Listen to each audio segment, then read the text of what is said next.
Hi children, welcome back to Political Science class, Chapter 5, Women Change the World, Part 2. In the last class, we discussed about how women struggled to get education in the past, the problems they faced during that time, and also learned the experiences of Rajsundari Devi, Pandita Ramabai, Rukia Sakhawat Hussain, etc. In this class, we are going to learn the topics schooling and education today and women's movement. Schooling and education today. Today, both boys and girls attend school in large numbers. But the difference between education of boys and girls still remain in some parts of our country. We can understand this with the help of studying the census. Children, what is census? Census is the counting of the whole population of the country. India has a census every 10 years. It gathers detailed information about the people living in India, their age, schooling, what work they do, etc. With the help of these informations, we can count the number of literate people and the ratio of men and women.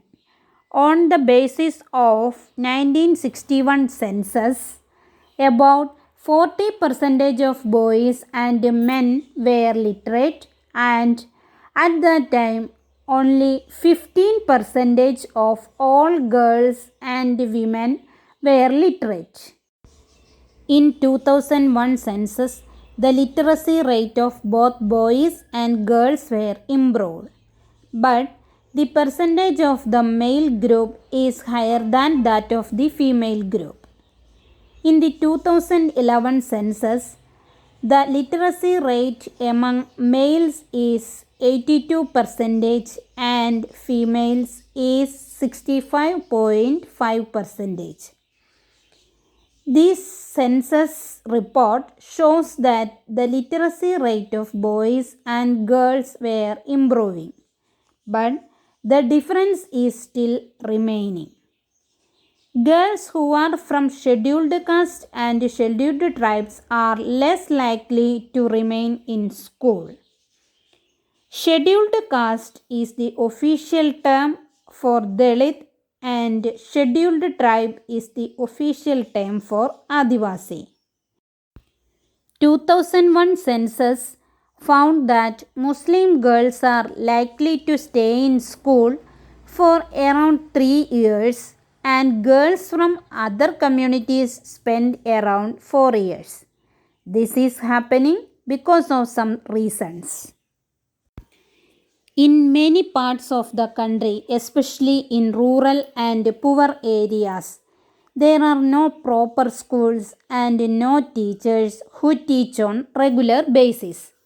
If the schools are far away from people's homes and there is no proper transportation facilities, parents are not willing to send their girls to school. Many families are poor that they are unable to bear the cost of educating all their children. So, in this situation, boys may get preference to study. Discrimination by teachers and classmates also results dropout of children from the school. Women's movement. Nowadays, women and girls have the right to study and go to school. These changes have not happened automatically.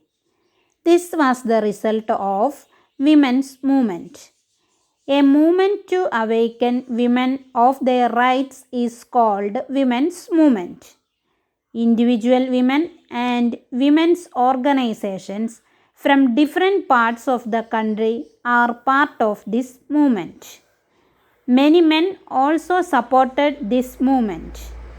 They used different strategies to spread awareness, fight discrimination, and seek justice. These strategies are campaigning, raising awareness, protesting, and showing solidarity. Women's campaigning. Campaigning play an important part in women's movement. This led to the formation of new laws.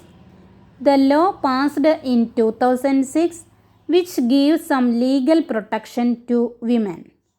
It protects women from domestic violence. In 1997, Supreme Court formulated guidelines to protect women against sexual harassment at workplace and within educational institutions. With the support of women's groups across the country, new dowry laws formed which punish families who seek dowry. Raising awareness. To raise public awareness on women's rights issues is an important part of women's movement. With the help of street plays, public meetings, and songs, they spread their messages to the larger public. Protesting. When a law or a policy acts against women's interests or when violations against women takes place, they protest against this by organizing public rallies and demonstrations. These are very powerful way of drawing attention to injustice. Showing solidarity. Solidarity is a unifying opinion, feeling, purpose, or interest among a group of people. Women's movement also shows solidarity in solving problems of other women. International Women's Day is celebrated on 8 March every year. On this day, women all over the world come together to celebrate and renew their struggles. This is the end of this lesson. Thank you.